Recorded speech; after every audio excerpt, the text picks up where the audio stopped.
अब तुम एक जगह बैठ जाओ, हो गई, बैठ। उनको देखने में बाधा हो रही थी, वो गुस्सा हो रही थी हमारी डिस्ट्रिक्ट पूरी कमेटी की चेयरपर्सन, इसलिए उनकी तरफ से देखे गए।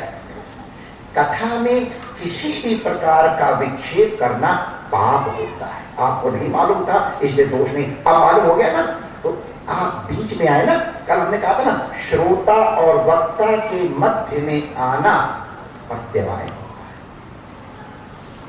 इसलिए आपको सावधान किया। आप उसको बुरा नहीं माना, कृपा करके मैं आपको दुखी करें, आपकी रक्षा के लिए कहीं अनजाने में भी असत कर्म न हो जाए। और हमारी चौकीदारी यही तो है ना, सावधान जागते रहो। चौकीदार क्या होता है? जागते रहो। आपको जगाने की ड्यूटी आपने दे रखी है भाई, चौकीदारी आपने तो दी है। अगर आपने चौकीदारी न दी होती तो हम चौकीदारी कर सकते थे। आपकी दी हुई चौकीदारी है, इसलिए आपकी चौकीदारी करो। आपने कहा हमको जगाते रहना, कोशिश करना, तो आपकी सेवा ही कर रहा हूं मैं। आपका सेवक क्यों ठहरा? चौकीदार ठहरा, आप जमींदार। तो हमको सावधान करना है, इसे, क्योंकि आपकी दी रोटी खाते हैं, आपकी तनख्वाह मिलती है तो चौकीदारी करते हैं।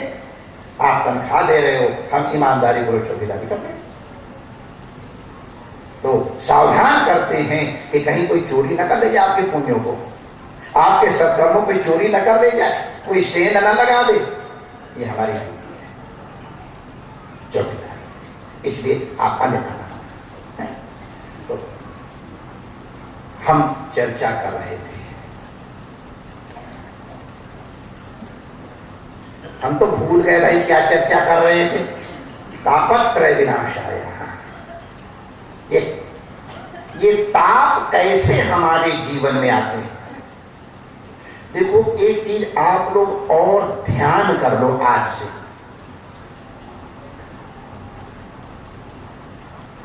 दुनिया में कोई तुमको दुखी नहीं करता है, दुखी कर नहीं सकता है।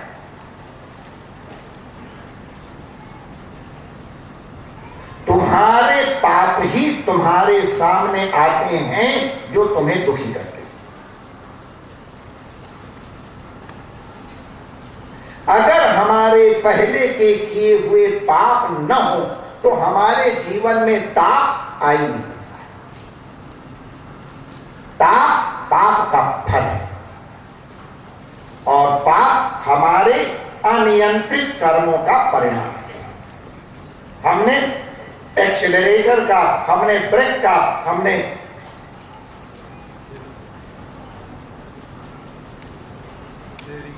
स्टीयरिंग का ध्यान नहीं रखा। स्टीयरिंग का ध्यान रखा होता, अगर हमने एक्सेलरेटर का ध्यान रखा होता, हमने ब्रेक का ध्यान रखा होता, और अगल बगल लाइट से हमने आगे पीछे आने वालों का ध्यान रखा होता। गाड़ी चलाने का मतलब केवल इतना ही नहीं कि हम नियम से चला रहे हैं। अगर दूसरा अनियम से आ रहा है तो ये कहने वो गलती कर रहा था, उससे पड़ रहा है, टांग तो तुम्हारी टूटने वाली है, इसलिए दूसरा भी गलती कर रहा है तो ऐसे दबा के किनारे से, वरना टांग टूटे, हाथ टूटे, नाक टूटेगी। और तुम कितना भी कहते रहो उसने गलती की है, वो कह देगा हाँ गलती हमारी थी, लेकिन तुम्हारी टांग थोड़ा सुधर जाएगी उससे। इसलिए अगर बगल लाइट पीछे का भी आगे पीछे चल, तो हमारे एक ड्राइवर बताता था कि हम स्टीयरिंग पे होते हैं तो हमारा शरीर और कार एक हो जाते हैं। सौभाग्य से उसका नाम भी कन्हैया था। तो कन्हैया कैसे कलाकारा का।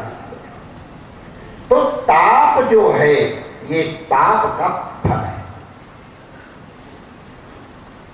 भगवान के हाथ में अगर तुमने अपनी रस्सी दे दी, न में अपना अहंकार छोड़ दिया, बुद्धि में भगवान को बैठा दिया, अहम त्वा सर्व पापेभ्यो मोक्षयिष्यामि। भगवान गारंटी ले रहे यार, ऐसा कहां से कोई बेवकूफ मिलेगा, गारंटी ले रहा है सारे पापों से, कमाल। अब ऐसे ऐसा बेवकूफ ड्राइवर मिले और हम उसका लाभ न लें तो हमसे बढ़ के, मैं कहूं कि नहीं तो आप लोग अपने आप कह लो, हम कहेगा अपना कुछ नहीं कह रहा केवल इतने तो करा सर्वधर्मान परित्यज्य। और क्या मांग रहा है बेचारा तुमसे? जो मर्जी खाओ, जो मर्जी पहनो, लेकिन तत्पुरुष अर्पणम, मेरे अर्पण करके खाओ बस। सर्वधर्मान परित्यज्य मामेकम शरणम व्रज, इतने तो कह रहा। कितना सरल काम है। हम तो देखते हैं हमारे घर को आए हमारे पास परवाह नहीं हमारा, मैं सब तो तुम जान तुम्हारा काम जाए, मैं रोज मारता हूँ। अब मैं छांटने भी नहीं जा रहा हूँ, परमानंद जाने उनका काम है ये मौज। अरे ऐसा कोई मिल जाए और फिर अपने दिमाग में टेंशन रखो। मैं गाड़ी में जब ड्राइवर चलाता है मैं तो बिस्तर बिछा करके तकिया लगा के चद्दर ओढ़ के सो जाता हूँ। ड्राइवर जाने ड्राइवर का काम, मेरी नकल करो माय डियर, मौज से सोगे बिल्कुल। देखो ना मैंने गाड़ी में कितने तकिया रखे, मेरे ख्याल जितनी जरूरत से ज्यादा तकिया रखे हुए हैं, चद्दर पर सब एवरीथिंग देयर। ठाक से सोता हूं, क्यों? मेरा ड्राइवर जग रहा है। निश्चिंत होके सोता हूं ड्राइवर के भरोसे, और हम ड्राइवर के ऊपर भरोसा नहीं, टेंशन में आते हैं। लड़ा देगा क्या, मारेगा क्या? अरे ड्राइवर को अकल है, उसके हाथ में स्टीयरिंग है, ब्रेक है, वो अपने आप संभाल ले। तो हम ये कह रहे थे सच्चिदानंद रूपाय विश्वोत्पत्त्यादि तापत्रय विनाशाय श्री कृष्णाय सर्वधर्मान परित्यज्य मामेकम शरणं व्रज की प्रतिश्रुति है। ताप होता है पाप से। भगवान यहां कह रहे हैं मैं तुझे पाप से बचा लूंगा, और यहां हम कह रहे हैं महाराज पाप से तो अब बचाओगे जब मैं करूंगा तब। वो जो हमारे फिक्स डिपॉजिट में है उनका क्या होए? अब तो समझ लेंगे, लेकिन जो फिक्स डिपॉजिट में है वो, तो इसलिए यहां पर पाप विनाश की बात नहीं की है, यहां ताप के विनाश की बात की जा रही है। ताप का विनाश माने भगवान अब कैसे भी हो हमको जान में अनजान में जो पाप कर बैठा हूं, अब उनका ताप हमको, तापत्रय, ये ठीक है कहते हैं कोई देह के ताप होते हैं, कोई देवताओं के ताप होते हैं, कोई, लेकिन जितने भी ताप हैं वस्तुतः सब मन के ताप।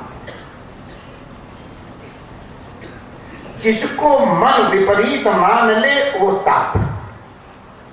तो जितने भी ताप हैं वो सबके सब आध्यात्मिक ही हैं, अपने अंदर ही।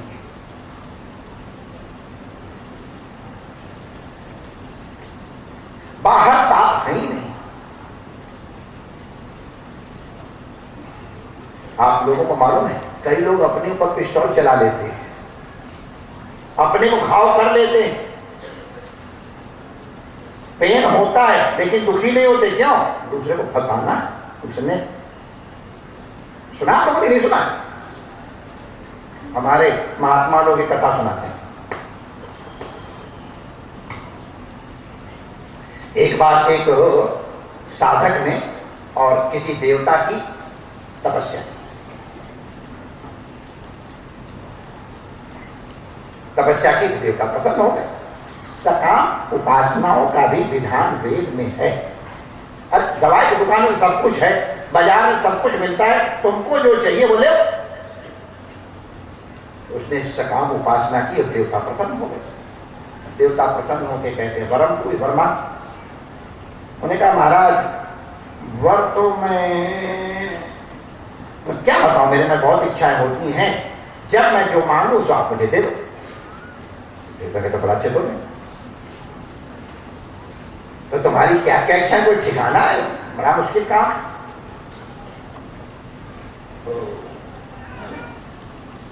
उन्होंने कहा अच्छी बात है, तुम जो मांगोगे तुम्हें मिलेगा। उसकी एक शर्त है, पड़ोसी को उसका दुगना मिलेगा। तो बाबा ये क्या मतलब है? अरे पड़ोसी को जलाने के लिए तो मैं ऊंची बिल्डिंग बनवाता हूं। कई लोग पड़ोसी को जलाने के लिए ऊंची बिल्डिंग बनाते, उसके पास ये कार आई है तो हमको पति के कान खा जाए, उसका इस तरह का डिजाइनदार सेट आया है और मेरे लिए आप अब तक नहीं ला के देते हैं, और पता नहीं क्या दे करके मेरे बाप ने तुम्हारे साथ जब से आई हूं तब इत्यादि इत्यादि इत्यादि। दूसरों को दिखाने के लिए तो, वरना कोई हीरे के सेट से आज तक किसी का पेट भरा काहे के लिए? दूसरे को जलाने के लिए। जब देख मेरे पास ऐसा बढ़िया सेट तेरे पास है, मूर्खता की बात की नहीं। लेकिन इस मूर्खता के कारण कितनी बड़ी बड़ी कंपनियां चल रही। पड़ोसी को दुगना मिलेगा, ये कैसी बात है? तपस्या मैंने की, पड़ोसी को दुगना मिले, तपस्या क्या है? तुम अगर पेड़ लगाओगे तो पड़ोसी को छाया मिलती है।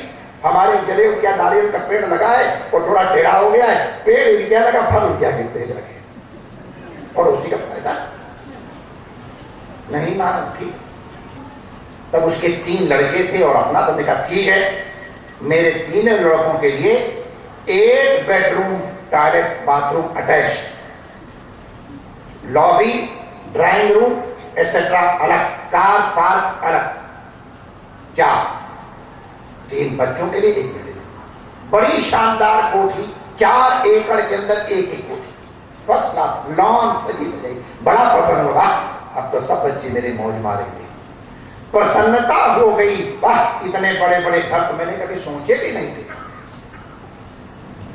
पड़ोसी के यहां देखा 8 बन गए, आधे जन चल के खा, सारी प्रसन्नता गोल। मेरे तो 4 ही इसके,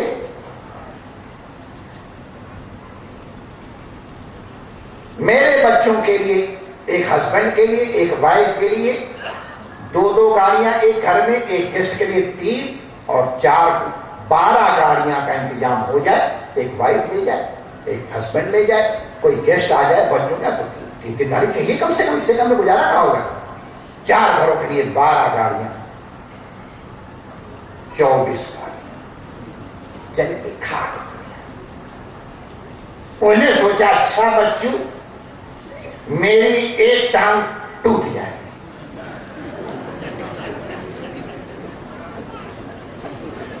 पड़ोसी के दोनों बेचारे की टांग टूट, अब बताएगा चलो कार में बच्चों लगू दोनों टांगे। अभी संतोष नहीं हुआ, मेरी एक बांह टूट जाए, पड़ोसी बेचारा। ये पड़ोसी होने का फायदा है। मेरा एक बल्ब, समझ गए, मेरी एक आंख फूट जाए, बेचारे इसकी। अब बड़ा प्रसन्न होकर घर में घुसा, बरदाने का जीवा था, बड़ा प्रसन्न। पत्नी कहती हाय राम क्या हुआ? पैर तुड़वाए आए, हाथ तुड़वाए, काने हो क्या गया? अरे हो क्या गया? मजा आ गया, मजा। मिठाई बांट पूरे मोहल्ले में सबको, पड़ोसी क्या 2 डिब्बे भेज रहा जब आएगा लेने के लिए। हंसने की बात नहीं, समझते? टांग तुड़वा करके पड़ोसी के दोनों टांग टूट रही हो ना, तो टांग टूटना अपना दुख का हेतु नहीं होता। ये दुख और सुख सब यहां है। 4 मकान सुख नहीं दे रहे हैं क्योंकि पड़ोसी के, इसलिए उसके लिए एक आंख ठोक। धीरे से एक दिन पुताई करवा रहा था तो पुताई में गिर पड़ा, उसकी दूसरी आंख फूट गई। अब कहता है मेरी दोनों आंखें ठीक हो जाएं। तो देवता कहता है देखो मैं तो ब्रह्मा के नियम के अधीन हूं, तुम्हारी 2 आंख देने को तब पड़ोसी की 4 आंख देनी पड़ेगी। ब्रह्मा के यहां कानून तो ऐसा है नहीं, ये संभव नहीं। हाँ ये हो सकता है तुमको 1 आंख दे दूं और पड़ोसी को 2 आंख मिल जाए। मैं काना रहूं और उसकी दोनों आंखें ठीक हो जाए? नो, बिल्कुल पॉसिबल नहीं। मैं अंधा बन के जिंदगी काट लूंगा, लेकिन मैं काने राजा कहलाऊं और वो दोनों आंखों से मुझे घूर घूर के देखे, नहीं। प्रसन्नता पूर्वक जिंदगी भर अंधा बना। ये कहां है सुख दुख? अंदर। इसलिए जितने भी सुख दुख हैं ये सब आध्यात्मिक ही। बाहर की भी कई बार पीड़ा, अंदर अगर अनुभव न हो। कई लोग हमारे लिए, हम जब भिक्षा नहीं करते थे और गुफा में रहा करते थे काशी के बाहर, भयंकर जेठ बैसाख की गर्मी में नंगे पैर महाराज जी के लिए भिक्षा ले जा रहा हूं, मैं उनको प्रणाम कर रहा हूं तुम्हारी याद करके, माधोपुर कोट के और चितौनी के गांव वालों, यहां से तुम्हें प्रणाम कर रहा हूं। नंगे पैर आते थे कि जूता पहन के महाराज के लिए कैसे ले जाऊं भिक्षा। पैर जरूर जलते होंगे, लेकिन उनको कष्ट होता तो काहे को आते? प्रसन्नता पूर्वक लेकर के आते। कष्ट बाहर नहीं है, कष्ट अंदर है। सुख बाहर नहीं है, सुख अंदर है। इसीलिए अगर तुमको सुख ढूंढना है तो बाहर की वस्तुओं में मत ढूंढो। बाहर की वस्तुओं में सुख मिला होता तो ये सेठ लोग सब ले गए होते, हमारे सिंगा नहीं मिलता।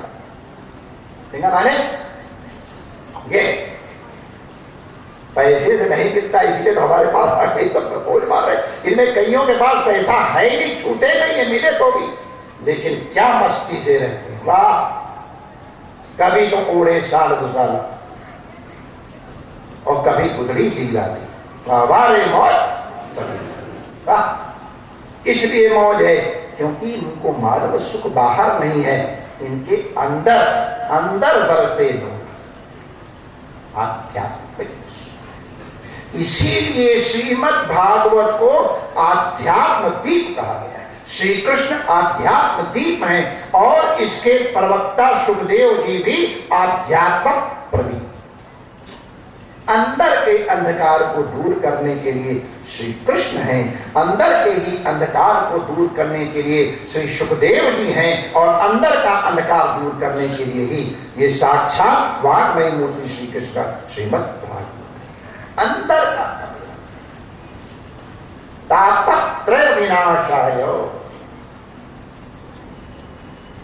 तीनों प्रकार के तापों का प्रशमन हो जाएगा अगर आप अपना अभिमान श्री कृष्णाय वयम नमः। हम लोगों ने चर्चा की थी न में इति नमः। आप इतनी बात अगर समझ जाएं तो भागवत का ये जो हम विचार कर रहे हैं वो यही आज ही पूर्ण हो गया। आज ही पूर्ण होती कर लो छुट्टी। लेकिन मौजूद लेनी भगवान की कथा कहने सुनने में आनंद आता है।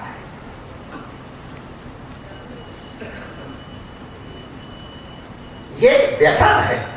जैसे वो जो शाम को इकट्ठे होते हैं ना थोड़ी दूर पे, उनका व्यसन है, उसी प्रकार हमारा भी ये व्यसन है। पीबत भागवतम, दिन भर पियो, रात भर पियो, कब तक?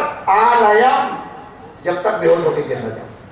कई लोग होते ना, फिर मजा आता है उनको, पड़े चाहे यहाँ नाली में पड़े हैं कि सड़क पे पड़े हैं। आलयम,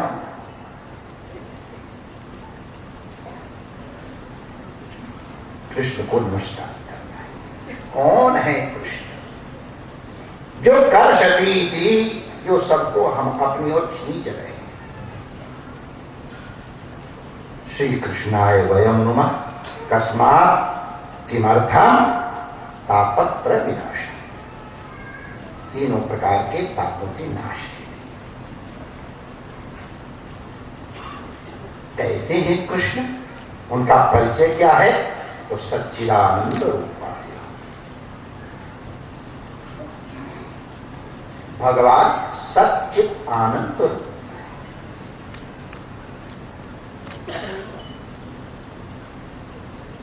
साधारण ही अर्थ रहने दो, ज्यादा फिर लग जाएंगे सत्य की व्याख्या और चित्त की व्याख्या और आनंद की व्याख्या करने में। इसको सीधे सीधे ये समझ लो, ये जो हमको सब दिख रहा है ना,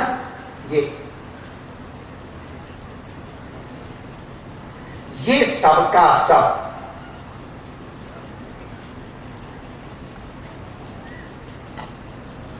ये श्री कृष्ण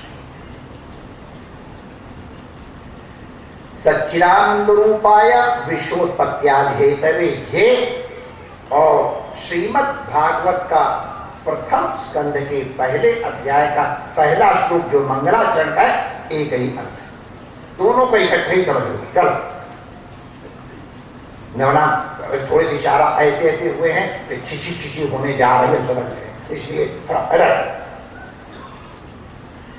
जन्माद्यस्यतोन्मयादितरतः चार्थेषु विज्ञास्वरा तेने ब्रह्म हृदय आदि कवये मुह्यन्ति यस्सूरया तेजो वारिमृदां यथा विनिमयो यत्र सर्गो मृषा धाम्ना स्वेन सदा निरस्तकोकं सत्यम परम धीमहि। दोनों का लगा ले और फिर आगे पीछे करके जरा काम चला ले। हम उस परम सत्य का ध्यान करते हैं। कौन है वो परम तत्व? विलक्षण बात है, आप लोगों ने बहुत बार सुनी होगी कि इस ग्रंथ के मंगलाचरण में हम लोगों ने कल विचार किया था, मंगलाचरण क्यों किया जाता है।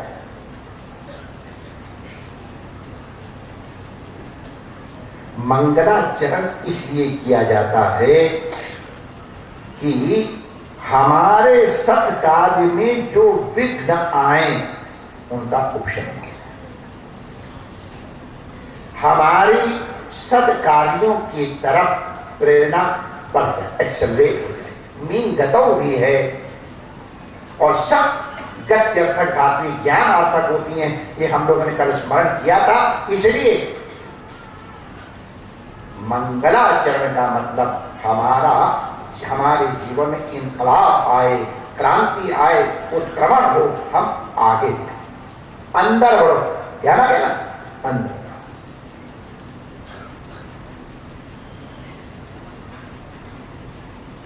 अंदर कैसे बढ़ेंगे? श्री कृष्णाय वयं नमः अथवा सत्यम परम, उस परम तत्व का, उस परम सत्य का हम ध्यान करते हैं। ध्यान कहाँ होगा? अंतःकरण। चूंकि वो ज्ञान प्रदीप है, इसलिए अंतःकरण के अंधकार का निवारण अपने आप हो जाए।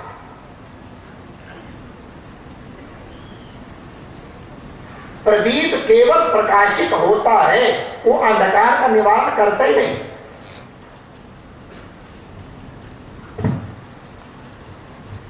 प्रदीप के सामने अंधकार आता ही नहीं। प्रदीप तो अपने आनंद से जलता है, भासमान है, लेकिन उसके प्रदीप होते ही अंधकार अपने आप निवृत्त हो जाए।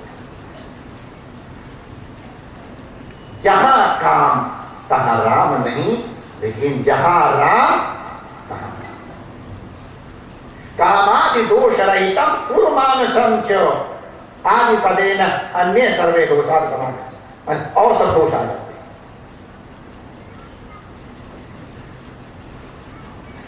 दोनों का अर्थ यही लगा लो संक्षेप में, इस संसार में जो कुछ दिख रहा है वो श्री कृष्ण है।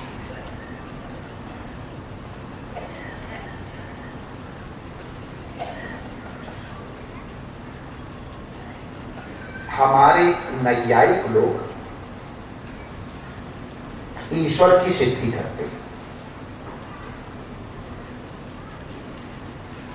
नैयायिकों का स्वभाव है निर्वचन करना। नैयायिक, आप लोग थोड़ी देर धैर्य रखो, थोड़ा कुछ हर तरह का सौदा रखना पड़ता है ना, हम बहुत जल्दी अपनी जगह आ जाएंगे। तो ईश्वर की सिद्धि करने के लिए वो पंचावयव वाक्य का प्रयोग करते हैं।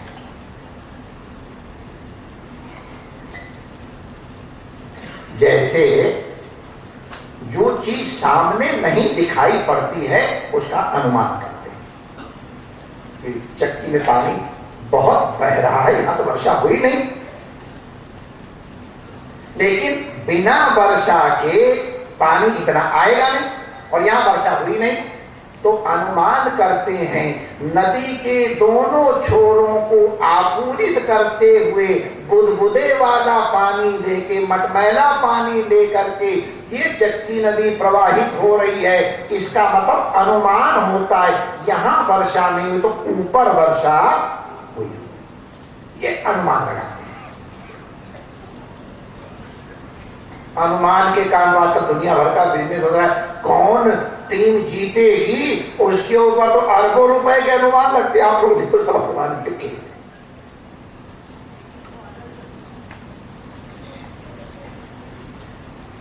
हमारे नैयायिक लोग, आप पहाड़ के हो ना, इसलिए पहाड़ में बड़े ऊंचे ऊंचे गांव होते हैं, और हम लोग जब जंगल में घूमा करते थे यात्रा में, तो कहीं रोटी मिले ताकते रहते थे, जहां आदमी वहीं तो रोटी मिलेगी।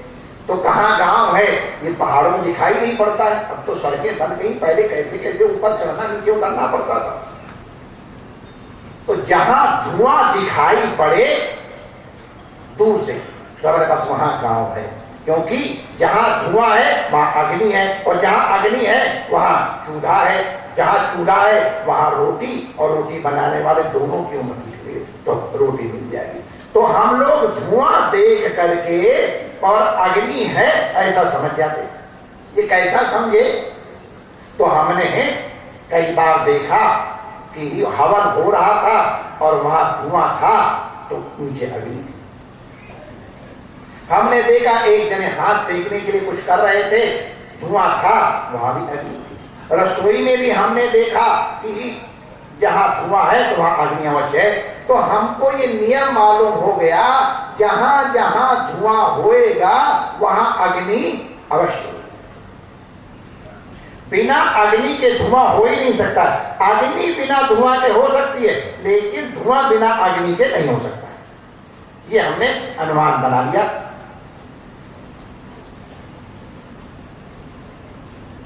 तो पर्वत में हमने धुआं देखा, तो ये पर्वत पे धुआं है। अगर धुआं है तो इसमें अग्नि है, क्योंकि जहां जहां धुआं होता है वहां वहां अग्नि अवश्य होती है। इसलिए इस पर्वत में धुआं अवश्य, धुआं के कारण अग्नि अवश्य। बिना आंखों से देखे हुए इस पर्वत में वहां आंच है, अग्नि है, ये पक्का पता चल गया। उसी तरह से नैयायिक लोग कहते हैं कि हमने घड़ा देखा, तो घड़ा देखा तो घड़े को देख के अनुमान हो गया कि इस घड़े को बनाने वाला कोई है, क्योंकि कुम्हार है। कुम्हार मिट्टी लाया, फिर वो गोल गोल ऐसा घूमता पहिया को चाक कहते वो लाया, डंडा लाया और चीमर लाया, और ऐसे ऐसे करके घुमाया, फिर मिट्टी ऐसे करके गोल गोल बनाया, दो कपाल बन गए, और फिर दो कपाल को ऐसे जोड़ करके कर दिया और घट तैयार। तो अगर घट दिखाई पड़ रहा है तो घट को बनाने वाला कोई ना कोई अवश्य होगा। अगर बेटा दिख रहा है तो बेटे का बाप अवश्य होगा, बेटे की माई अवश्य होगी।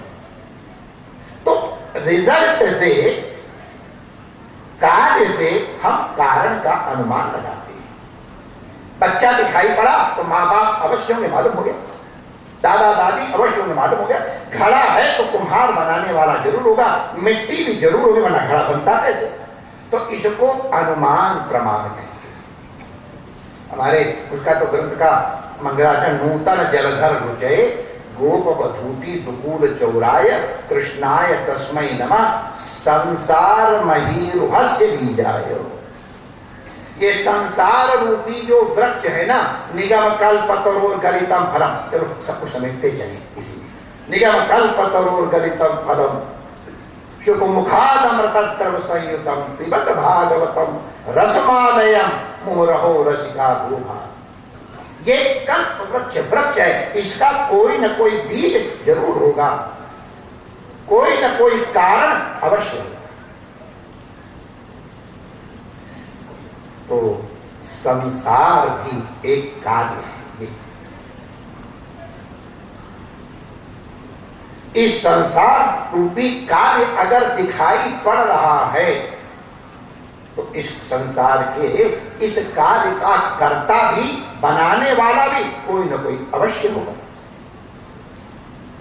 तो इसको अनुमान प्रमाण से नैयायिक सिद्ध करते हैं। छित्यंकुरादिकम कर्तजन्यम कार्यत्वात् घटादिवत्। माने जैसे घड़े को बनाने वाला कोई न कोई कुम्हार अवश्य है, अगर कुम्हार नहीं है तो घड़ा नहीं बनेगा, घड़ा को देखते ही कुम्हार है ये जानकारी हो जाती। इसी तरह ये संसार जो बना हुआ है, अब क्या विलक्षण बात है, पूरे संसार को तो छोड़ो, अपने शरीर को ही तो देख लो, क्या विलक्षण चीज है। कहीं से कोई तार नहीं लगे हैं, कहीं से कोई कंट्रोलिंग पावर नहीं दिख रही है, लेकिन इस बॉडी का टेम्परेचर इतने के बीच में कांस्टेंट है। इससे नीचे हो जाए तो गोविंदाय नमो नमः, इससे ऊपर हो जाए तो गोविंदाय नमो नमः। हमारे क्या बताऊं, हमारी कुटिया में जो तमाशा लगा है ना ठंडा करने वाला, उसका दाम मैं बताऊंगा नहीं, वरना को हाय राम इतना दाम, उतनी महंगी मशीन। दुनिया भर के मैकेनिक आते हैं तो सुधारने के लिए, और कभी कभी वो मशीन गड़बड़ा जाती है, टेम्परेचर गलत हो जाता है, इतनी बड़ी मशीन। और इसी पूरी मशीन के अंदर टेम्परेचर कंट्रोलिंग पावर अपने आप ऑटोमेटिक, इससे ज्यादा होगा तो कुछ हो जाएगा, इससे कम होगा तो कुछ न कुछ बॉडी इंतजाम करेगी। Temperature constant. हम जब पढ़ते थे केमिस्ट्री का, जब वो करते थे टाइट्रेशन, तो टाइट्रेशन में अगर टेम्परेचर इससे अधिक वेरी हो जाएगा तो रिजल्ट ठीक नहीं। ऐसे टेम्परेचर रखते थे कांस्टेंट, बड़ी मुसीबत थी। कोई साइंस का विद्यार्थी होगा तो कहेगा yes you are telling right, तुम ठीक कह रहे हो महाराज, बड़ा मुश्किल है टेम्परेचर काउंट करना, इतने बड़े तमाशे का। और इतना बड़ा तमाशा चाहे टुंड्रा में चला जाए और चाहे टैगा में चला जाए, टुंड्रा टैगा ऊपर ठंडी जगह, और चाहे साउथ अफ्रीका में चला जाए, और इसका टेम्परेचर वही बना हुआ है। क्या आश्चर्य। एक सुई के नोक के ऊपर सैकड़ों हजारों आ जाएं, उससे बॉडी बनी है माय डियर। एक सुई के नोक के ऊपर सैकड़ों हजारों रखे जा सकते हैं। ये जो आपके सामने रखा हुआ दिखाई पड़ रहा है, गटर गटर बोल रहा है, क्या तमाशा है माय डियर। कैसे सोच रहा है, कैसे देख रहा है। अरे विलक्षण मशीन एक यही है। फिल्टर दो तो इतने बड़े खिलौने लगा रखे हैं, जरूरत तो 1/4 से ही हो जाती है। हमारे यहाँ एक शरीर ऐसा बैठा हुआ है, 2 किडनियां होती है ना, तो उसकी एक तो राधे राधे है और एक में भी आधी राधे राधे, और इतने ही किडनी से यही है वो पेशेंट, हम बताएंगे नहीं उनका नाम। और पूरा उनका जिंदगी कम से कम 25-30 साल से तो हम ही देख रहे हैं, एकदम फर्स्ट क्लास, और उनसे ज्यादा ही तगड़ा शरीर है। ऐसा बढ़िया फिल्टर लगा रखा है इस महात्मा ने कि सारी चाहे तुम कुछ भी खाओ पियो दूध, और जब ये दोनों फेल हो जाते तो कितना बड़ा मशीन का नाटक होता है, और डॉक्टर कितना पैसा लेता है डायलिसिस का पूछो, और क्या आफत आती है। और हम सो रहे हैं, जग रहे हैं, डायलिसिस चल रहा है। मैं कितने विशेषण इस शरीर के बताऊं, क्या कमाल का आर्टिस्ट है। और एक इस मशीन से तुम चाहे कितनी मशीनें तैयार कर लो, एक बार के इजाकुलेशन से करोड़ों पैदा हो सकते हैं। एक बार के इजाकुलेशन, अद्भुत मशीन बनाई है। मैं आपको पूरे हफ्ता भर अगर इस शरीर की विशेषताएं ही बताता रहूं तो पूरी नहीं होंगी। ऐसे शरीर का बनाने वाला कैसा विलक्षण। इतनी गाड़ियां हैं, सब में ब्रेक लगे हैं और तो भी एक्सीडेंट हो जाते हैं, पुलिस वाला सब करता रहता, और खरबों खरबों नक्षत्र आकाश में घूम रहे हैं। कभी तुमने कोई एक्सीडेंट देखा? और कहीं तुमने लाल बत्ती, हरी बत्ती, हाथ रोकने वाला, झंडा बजाने वाला कोई देखा है? अद्भुत। क्या नाटक है उस नाटककार का। नैयायिक कहते हैं इसका कोई न कोई करता है। सामान्य आदमी ऐसी मशीन नहीं बना सकता है, जो ऐसी मशीन बनाता है वो ईश्वर ही हो सकता है। सर्वज्ञ होगा, सर्वसमर्थ होगा, सर्वविद होगा। इस अनुमान प्रमाण से ईश्वर की सिद्धि कर चित्यंकुरादिकम कर्तजन्यम प्राग्यत्वात् घटाधिवत्। इस संसार का कोई न कोई करता है और वो करता ईश्वर हो सकता है। ये अनुमान प्रमाण नैयायिक लोग लगाते हैं। बड़ा बढ़िया इनका ग्रंथ है न्याय पुष्पांजलि। ईश्वर की सिद्धि के लिए उससे बढ़िया ग्रंथ हमने किसी भाषा में और देखा नहीं होगा, लेकिन हमने नहीं देखा। अद्भुत। उसकी टीकाएं पढ़ो, अब मजा आएगा। न्याय पुष्पांजलि। लेकिन एक चीज आप लोगों को बता दूं, हम न्याय के छोटे मोटे से तो विद्यार्थी हम नहीं रहे। किसी भी तर्क से ईश्वर है ये सिद्ध नहीं हो सकता है।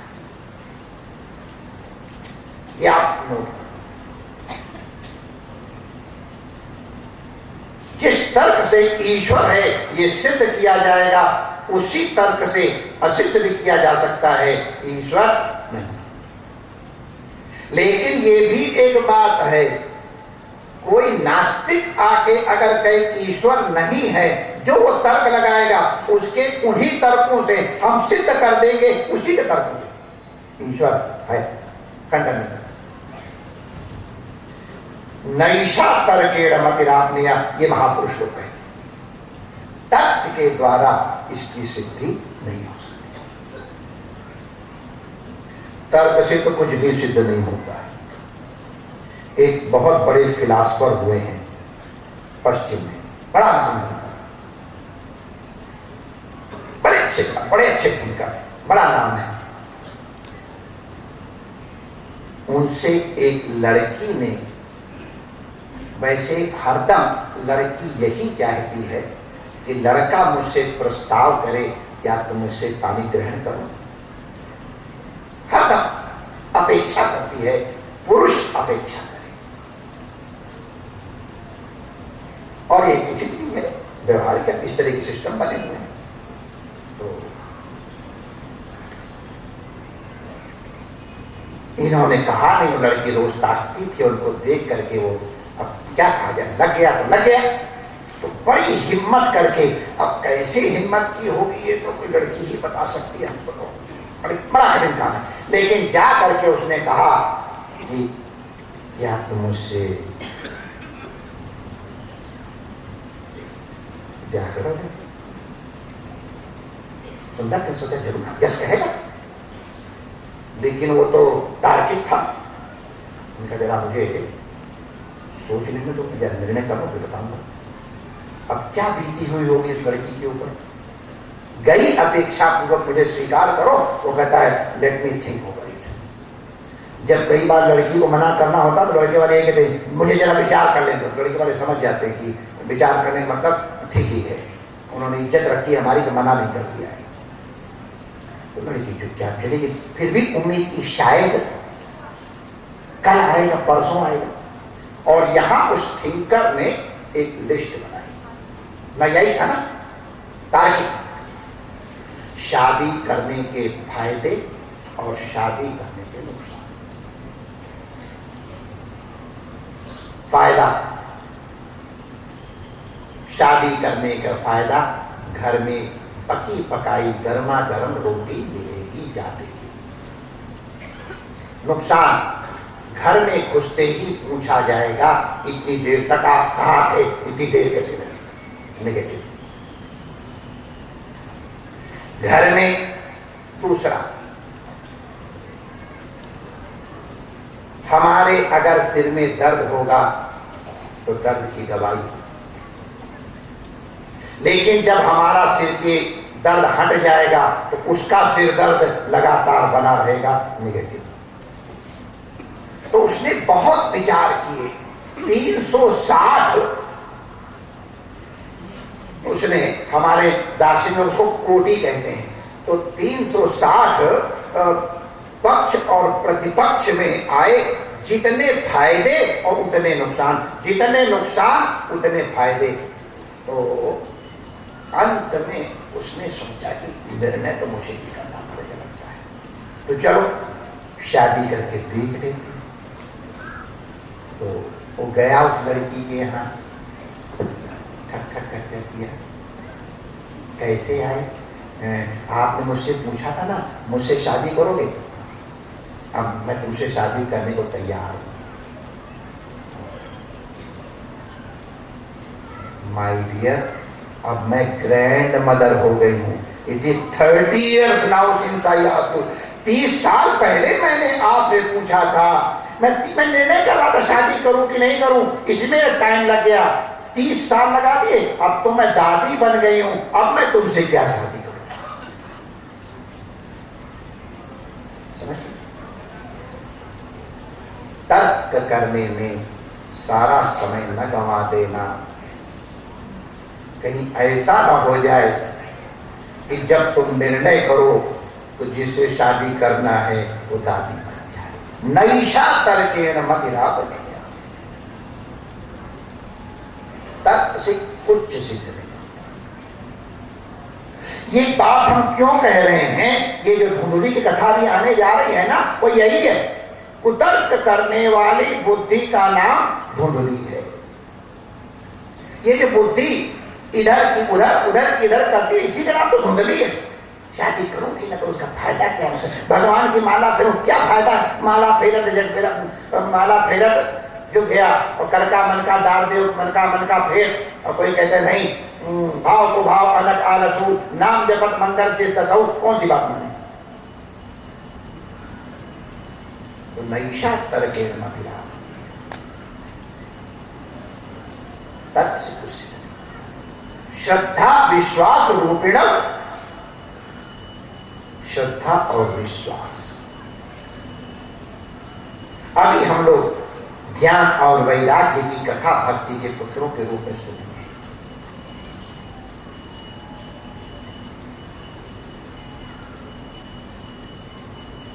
हमारे खंडन खंड खाद्यकार श्री हर्ष मिश्र ने कह दिया कि मूल तो वेद ही है, तर्का प्रतिष्ठानाच्च, तर्क से इसकी सिद्धि नहीं हो सकती। ये इसलिए आप लोगों से कह रहा हूं, अगर आपकी बुद्धि धुंधली हो गई हो ना, उसको सावधान कर लेना, दुल्लुकारी ना आने पाए।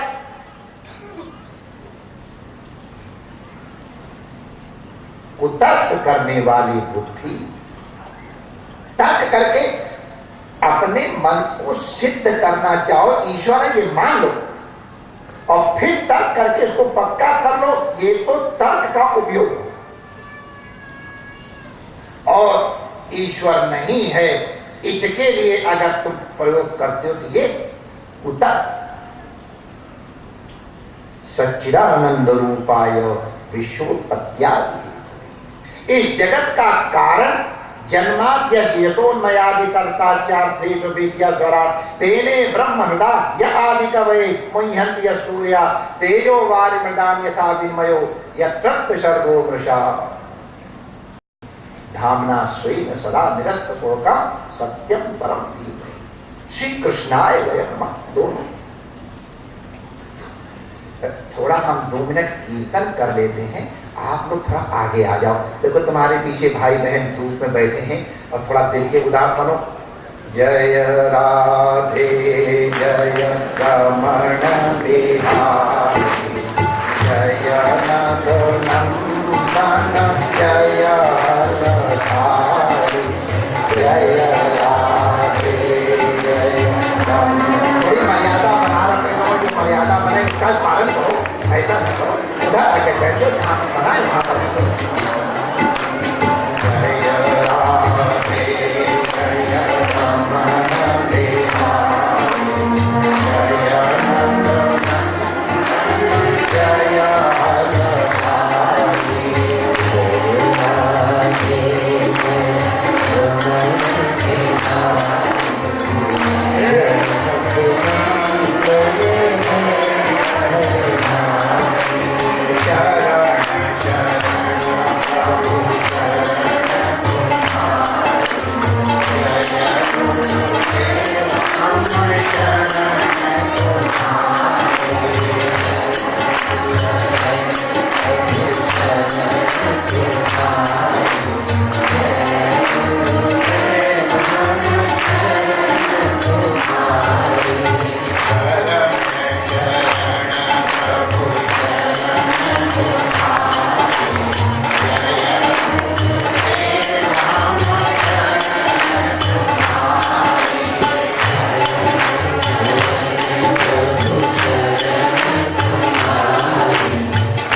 संसार में जो कुछ दिख रहा है ये ईश्वर है। इसको थोड़ा हम लोग और समझने की कोशिश करें। ये तुम्हारे राग द्वेष काम क्रोध आदि दोष, अगर आपने ये जो मैं आपसे प्रार्थना करने जा रहा हूं, अगर आपने इसको समझ लिया तो आज ही दूर हो सकता न हो पूर्व जन्म के कर्मों के कारण, लेकिन कम से कम आपको पता तो चल जाए। इसलिए इतने श्रम पूर्वक ये बातें आपकी सेवा में प्रस्तुत की जा रही हैं, जिससे आप लोगों को ये ध्यान में आ जाए कि वस्तु स्थिति क्या है। तो नैयायिक कहते हैं संसार महीरुहस्य बीजायो, इस संसार वृक्ष का बीज अर्थात मूल अर्थात कारण परमात्मा। कारण दो प्रकार से होते हैं। जैसे घड़ा बनने के लिए दो कारण है।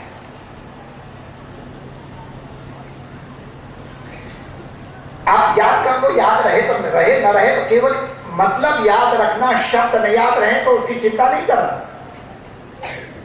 हम ही कई बार भूल जाते हैं। कल हम बड़ा जोर लगा रहे थे ये वाला श्लोक याद करने के, नहीं याद आ रहा था। नूतन जलधर रुचय वाला नहीं याद, अभी तक घुमा करके बात पलट गए, भूल जाता हूं मैं, भूल जाता हूं, याद पड़ता है, लेकिन मतलब की बात हमको एकदम ठीक है। तो दो तरह के कारण होते हैं घड़ा बनने में।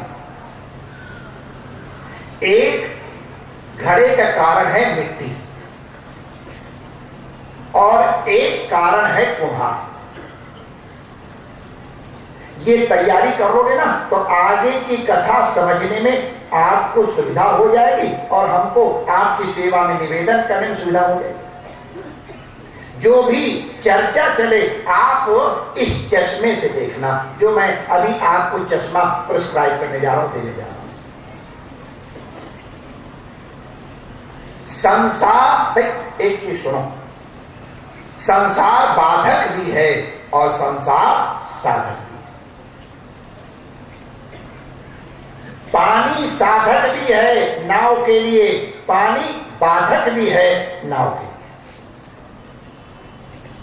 नाव के नीचे 3 किलोमीटर पानी हो, नाव तैरती रहेगी।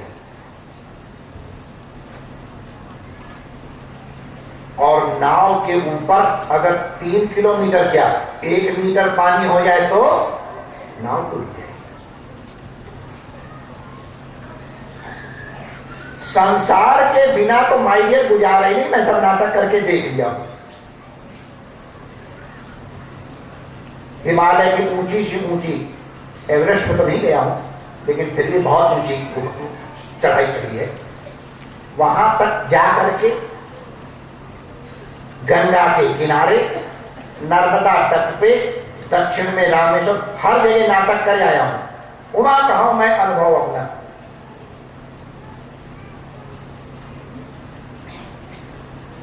संसार स्वामी एक बड़े अच्छे संत रहे, स्वामी अखंडानंद महाराज, बड़ी अच्छी बात कही। संत संसार बाहर है ही नहीं, संसार तो अंदर,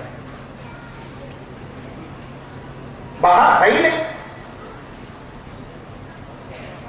दुनिया के मकानों में आग लग रही है, हमको कोई चिंता नहीं, ठाट से खीर माल को उड़ा रहे हैं। कल खीर बनी थी हमारे यहाँ, खीर उड़ाई, उसके आगे लग रही, क्योंकि वो बाहर नदी के माने नाव के नीचे था, नो प्रॉब्लम। लेकिन अपने घर में अगर एक खिड़की जल जाए, वो खीर कड़वी लगेगी,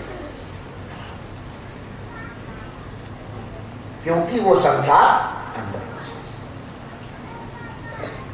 पानी बाधक नहीं है, संसार बाधक नहीं। संसार अगर हृदय के बाहर रहे बड़ी मौज है, वो घर में जब घुस जाता है तो डुबो देता है।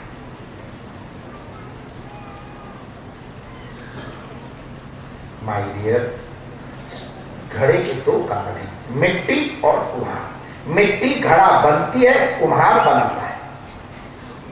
सोनार सोना चाहिए और सोनार चाहिए आभूषण मतलब। हमारे पास तो नहीं है, तुम्हारे पास उसके गले में है ना, सोनार भी चाहिए और सोना भी चाहिए, बढ़िया उसके गले में चमक रहा द्वारा के गले। तो 2 तरह की चीजें चाहिए, एक उसको उपादान कारण कहते हैं और एक को निमित्त कारण। ये सब भूल जाना, दिमाग में रखने की कोशिश मत करना। मतलब समझ लो, हिंदी में एक बनाने वाला चाहिए और एक बनने वाला, ये ठीक है। छोड़ो निमित्त कारण उपादान कारण तो इन लोगों ने छोड़, चल खट खट खट खट करते हैं। अपने लोगों की बिरादरी के लिए एक रोटी बनाने वाला चाहिए और एक आटा गूंद। अभी हम उधर से टहल के आ रहे थे, एक बहन हमारे सामने बड़ा प्यार करते, कितना पुण्य है हमारा, कितना प्यार करते हो आप, कितना प्यार करते हैं। आश्चर्य, वो सामने माता वो आटा गूंद रही थी, मैं उधर से आया था, वो आटा ले गई, ऐसे हाथ जो लेता बड़ा मुझे निमित्त कारण उपादान कारण सिखा रही है। आज कथा भी सुनता है, एकदम सामने रहती है हमारे खड्डे के सामने, हाथ में वाह क्या प्यार है उसका, एकदम निश्चल प्रेम। हिमाचल है ना शुद्ध, गौरी माता के परिवार के लोग हैं, शुद्ध निर्मल प्यार। ये नहीं कि आटा धोता, अब हाथ वहां जब तक धोए तो महाराज निकल गए, आटा उंगली लगा वैसे ही, आटा वाटा सही ऐसे ही, खुश हो गया बनता, गदगद हो गए। तो रोटी बनाने के लिए रोटी बनाने वाली भी चाहिए और आटा भी चाहिए। उसी तरह अगर संसार एक कार्य है नैयायिकों की तरह, तो वाह क्या प्यार है। तो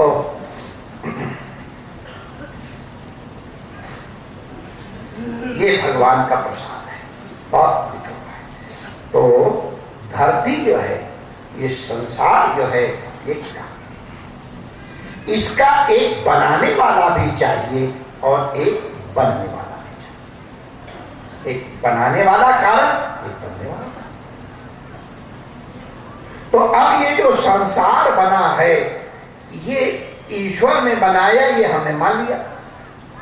चलो बनाया कहीं से,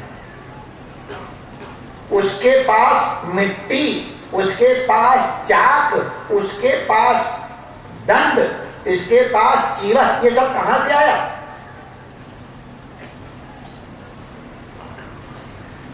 ईश्वर के द्वारा बनाया हुआ है या ईश्वर के बिना बनाया हुआ है? अगर ईश्वर के बिना बनाया हुआ तो किसने बनाया? उसको किसने बनाया? तो हमारे नैयायिक लोग कहेंगे अनवस्था, जब कोई तो एक जगह होगी जहां कोई बनाने वाला नहीं होगा। तो उसने जो बनाया है उसने कहां से बनाया है? तो इसका एक ही उत्तर तर्क से, बुद्धि से कहा जा सकता है, वही बनने वाला है और वही बनाने वाला। कहीं और से चीजें नहीं लेके, जो कुछ वही तो है, उसके अलावा और कुछ है ही नहीं। तो वही बनने वाला भी है और वही बनाने वाला भी। ये बात समझ आ गई ना आपको? तक देखो कैसे। अच्छा, तुम स्वप्न में जब सोते हो और स्वप्न आता है तो स्वप्न की जो दुनिया बनती है उसमें पेड़ भी होते हैं, उसमें पौधे भी होते हैं और उसमें शेर भी आता है और शेर दहाड़ता भी है और उसके डर के मारे और आप भागने की कोशिश भी करते हो।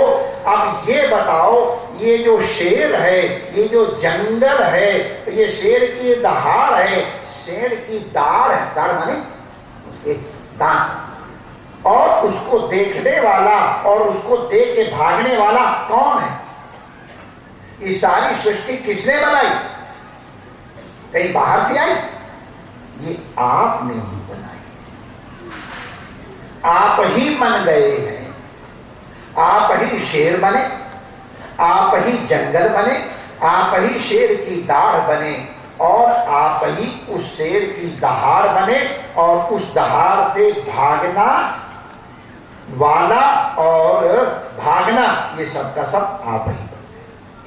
बाहर कुछ आता नहीं। अब उस शेर को अगर भगाना हो तो बंदूक कहां से आई? कोई बाहर से बंदूक लेके तुमको दे तो काम आएगी?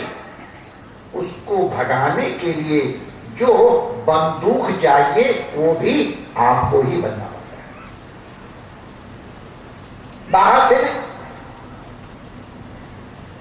इसी तरह से ये संसार जो बना है ये भगवान ने बनाया है और भगवान ही बना। ये संपूर्ण सृष्टि भगवान के द्वारा, भगवान में ही, भगवान से बनाई गई है। जन्माद् यस्यतोदयादितरतः, जिससे जन्म हुआ, आदिपदेन स्थिति और लय, भगवान में ही उत्पन्न हुआ, भगवान में ही स्थित है और भगवान में ही लय। इसका मतलब क्या है? ये संसार जितना दिख रहा है ये सबका सब संसार सिवाय ईश्वर के और कुछ है ही। सोने का आभूषण है, इसके अभी गले में हार बना हुआ है, उसका मन हो जाए नहीं, डिजाइन ठीक नहीं है, तुड़वाया और उसका ब्रेसलेट बनवा लिया। ब्रेसलेट अलग, ब्रेसलेट का नाम बदल गया, ब्रेसलेट का रूप बदल गया, लेकिन सोना वही रहेगा। फिर वह आजकल ब्रेसलेट का डिजाइन हट गया है, हटा, फिर अब यहां का आभूषण आ गया, अंगद हो गया, केयूर हो गया। सोना वही का वही है, सोने में कोई परिवर्तन नहीं हुआ है। जब कंठहार था तब, जब ब्रेसलेट मेरा खो गया बाजूबंद, रसिया हो ही नहीं, ये बाजूबंद भी सोने की। अगर अब तो कोई नथनी पहन, हमने बहुत सालों इधर किसी को नथनी पहने देखा ही नहीं, और नथनी पहन के जब मुस्कुराती है तो कोई पहनते ही नहीं। नथनी बन गया। हमारे ब्रज में कभी कभी हमारी राधा रानी तो पहनती है और बड़ी स्वीट लगती है। जिस दिन पुजारी नथनी बनाता है उस दिन मैं जरूर extra I love you Radha Rani पे, क्या नथनी बन गया। चाहे जो आभूषण का नाम हो जाए, चाहे जो आभूषण का रूप हो जाए, सोना उसमें वही का वही है।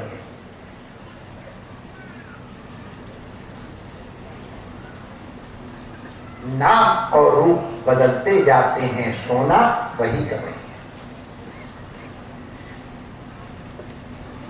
सोना केवल सोने पे दृष्टि रखता है। इसलिए हमारे पास एक कोई चीज थी, हम सोना दिखा रहे थे तो हम बड़ा संभाल के रख रहे थे, और मैंने मेरे सामने सोना ऐसे बिच्छी नहीं दिखा, इसमें क्या मैं फिर बना दूंगा।